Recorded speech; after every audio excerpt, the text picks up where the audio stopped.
Good morning students. आज अपने 9th class का साइंस सब्जेक्ट का 5th लेसन जिसका नाम है सेल या कोशिका, उसके बारे में अध्ययन करेंगे या आज उसके बारे में स्टडी करेंगे। तो सबसे पहले अपने बात कर रहे हैं कि सेल, कोशिका। कोशिका क्या होती है? कोशिका क्या होती है? तो किसी भी सजीव की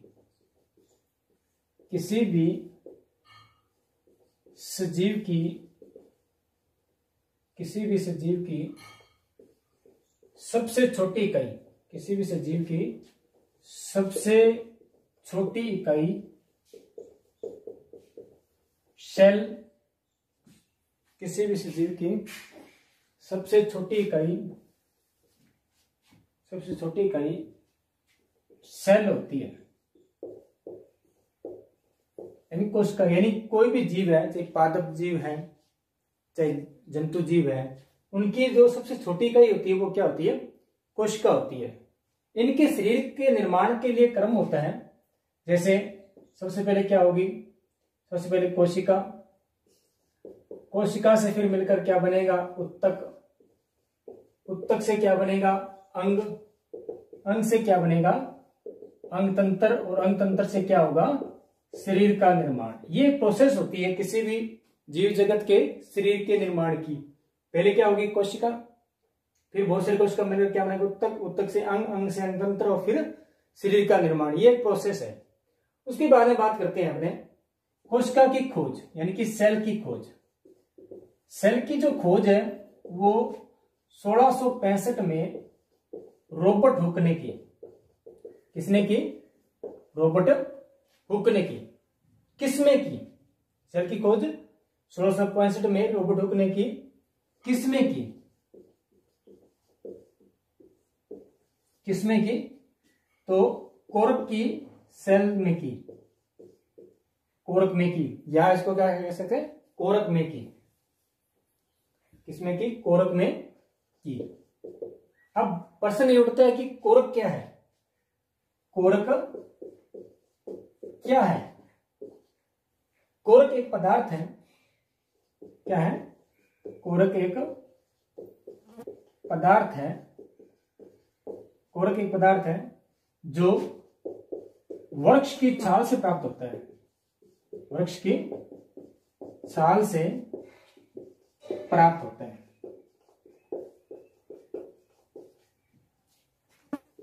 तथा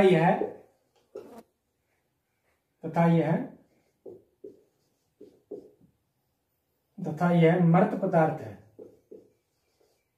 कौन सा पदार्थ है? मर्त पदार्थ। यानी कि कोशिका की खोज सर्वप्रथम किसने की? 1665 में रॉबर्ट हुक ने। किसमें की? कोरक में की। कोरक क्या है? कोरक एक पदार्थ है जो वृक्ष की छाल से प्राप्त होता है तथा ये एक मर्त पदार्थ है। यानी अपने कह सकते हैं कि जो सबसे पहले रॉबर्ट हुक ने जो कोशिका की खोज की थी, 1665 में रॉबर्ट हुक ने जो कोशिका की खोज की, वो क्या, किस प्रकार की कोशिका थी? मर्त कोशिका थी। यानी कि रॉबर्ट हुक ने सर्वप्रथम मर्त कोशिका की खोज की। मर्त कोशिका की खोज की। ठीक। अब बात करते हैं, मर्त कोशिका की खोज रॉबर्ट हुक ने की, तो जीवित कोशिका की खोज किसने की? सर्वप्रथम जीवित कोशिका की खोज या जीवित सेल की खोज ल्यू वैन होक ने की। ल्यू वैन होक ने की। ल्यू वैन होक ने, यानी सर्वप्रथम जीवित कोशिका की खोज किसने की? ल्यू वैन होक ने की।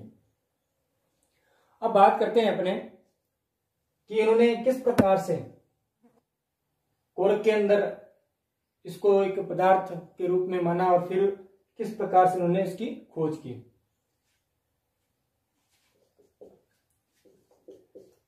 रॉबर्ट हुक ने कोरक में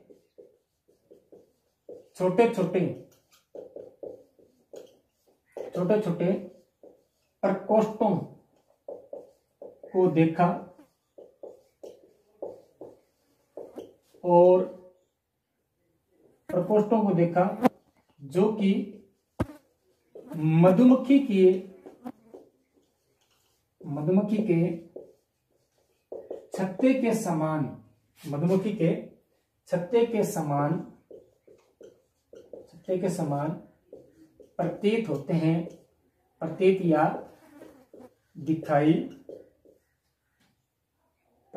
दिखाई देते हैं, उन्हें सेल कहा। उन्हें क्या कहा?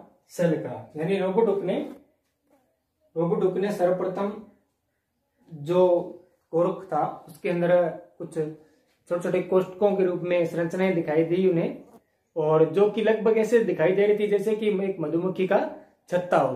तो उन्हीं छोटे छोटे कोष्ठकों को उन्होंने क्या नाम दे दिया? उन्हीं छोटे छोटे कोष्ठकों को क्या नाम दिया? सेल कहा। ठीक है। और सेल जो शब्द है, सेल एक लैटिन शब्द है। सेल कौन सा शब्द है? लैटिन शब्द है, जिसका अर्थ क्या होता है? अर्थ होता है इसका छोटा कमरा। इसका अर्थ क्या होता है? छोटा कमरा। ठीक है। इसका आप स्क्रीनशॉट ले सकते हैं 1 मिनट के लिए।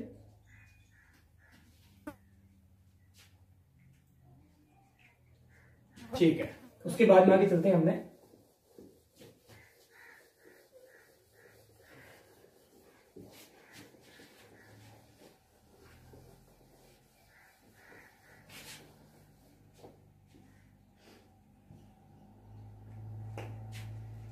उसके बाद में केंद्रक कोशिका आ गई। उसके बाद कुछ अपने खोज किसने की वो अपने देखते हैं। तो सबसे पहले बात करते हैं अपने केंद्रक की खोज।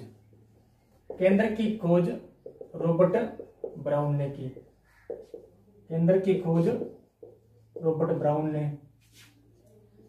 जीवद्रव्य की खोज ई.जे.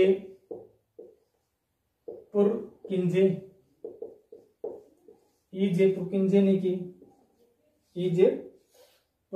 की। उसके बाद में कोशिका सिद्धांत किसने दिया? कोशिका सिद्धांत दिया था स्लाइडन व स्वान ने। ठीक है। कोशिका सिद्धांत किसने दिया? स्लाइडन और स्वान। बात करते हैं अपने कोशिका सिद्धांत क्या होता है। कोशिका सिद्धांत को देने वाले 2 वैज्ञानिक थे, एक तो थे स्लाइडन और एक थे स्वान। इन्होंने क्या बताया था कि प्रत्येक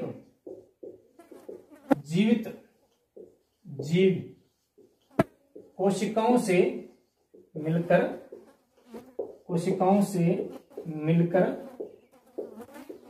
बना होता है। कोशिकाओं से मिलकर क्या होता है? बना होता है।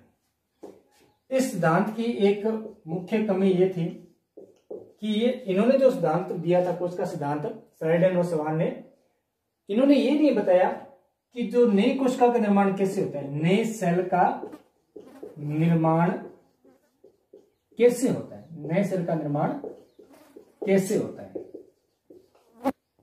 इस चीज को बताने के लिए एक वैज्ञानिक है जिनका नाम था विर्चो नाम के वैज्ञानिक ने बताया था कि जो नए सेल का जो निर्माण है, नए सेल का निर्माण पूर्ववर्ती कोशिका से होता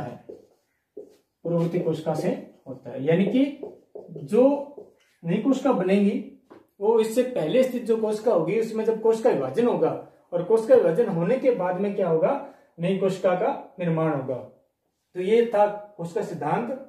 किसने दिया, क्या है, और इसकी कमी, और फिर इस कमी को आगे सुधार पूरी किसी ने किया?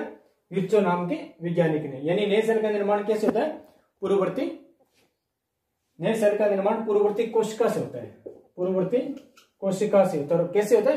कोशिका विभाजन के द्वारा, जो कि अपने आगे कोशिका विभाजन भी पढ़ेंगे, उसमें आपने बात करेंगे। ठीक है। इसके आधार पर जो जीव है, कोशिका के आधार पर जीव 2 प्रकार के होते हैं। कोशिका के आधार पर जीव 2 प्रकार के, कौन कौन से? एक कोशिकीय और बहुकोशिकीय। एक कोशिकीय और बहुकोशिकीय। एक कोशिकीय में कौन से आते हैं? वे जीव जिनका शरीर एक ही प्रकार की कोशिका से या एक ही कोशिका से मिलकर बना होता है। और इसमें क्या होगा, वे जीव जिनका शरीर अधिक कोशिकाओं से मिलकर या दो से अधिक कोशिकाओं से मिलकर बना होता है। इसका एग्जाम्पल क्या होगा, एक उसका जीव का एग्जाम्पल होगा अमीबा पैरामीशियम आदि। और इसके अंदर क्या आएंगे, जितने भी जीव है, चाहे वो जंतु है चाहे पादप है, वो सारे इसके अंदर आ जाते हैं। तो आज के लिए इतना ही, धन्यवाद।